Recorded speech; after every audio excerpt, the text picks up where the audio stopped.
to land on the moon, and today marking 60 years since that moonshot speech. Here to talk more about the future of fighting cancer and cancer research, some of the measures being proposed by the president today, Dr. Andrew Salner with Hartford Healthcare. Doctor, thanks for being with us this morning. Thank you so much. Great to be with you. Yeah, let's jump right into it. So the president expected to sign a new executive order to expand biotech innovation here in the United States. What do you think that could mean for the future of oncology? Well, I think it's very exciting. The president has had a great interest in trying to move the marble towards cures in cancer, advancing cures in cancer, since his son, Bo, died of brain cancer, a very personal issue for him. He's made the cancer moonshot an important part of his administration. Actually, it was even part of his work as vice president.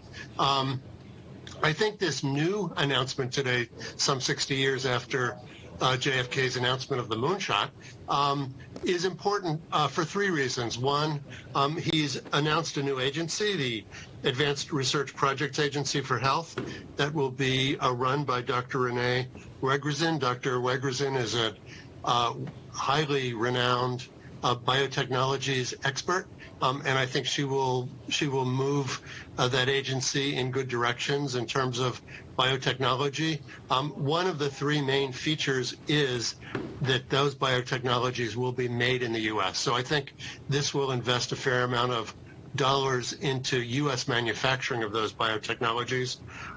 Number two, it really looks at cancer through an equity lens. So I think we'll see a significant effort towards decreasing disparities in cancer outcomes by focusing on breakthroughs which will advance cancer prevention, early detection, and treatment among those who are less well served, and all diverse groups of individuals across the country, as well as funding researchers who come from diverse backgrounds. Now, Doctor, the president is also expected to announce progress on cancer detection tech. Where does the tech stand right now, and what kinds of improvements do you think we need to see, and how realistic are they?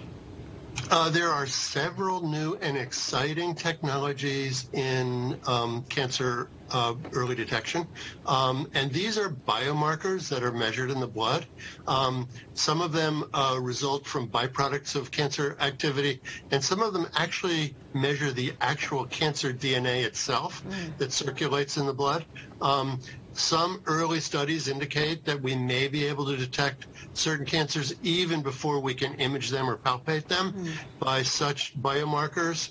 A lot of work still has to be done because even though there have been some discoveries, there are no clinical trials yet which demonstrate efficacy of these tests. So we've got to do the discovery of what these biomarkers are, and we've got to do the clinical trials which demonstrate that there's not too many false positives or false negatives, and that such early detection really helps to decrease the mortality rate from cancer.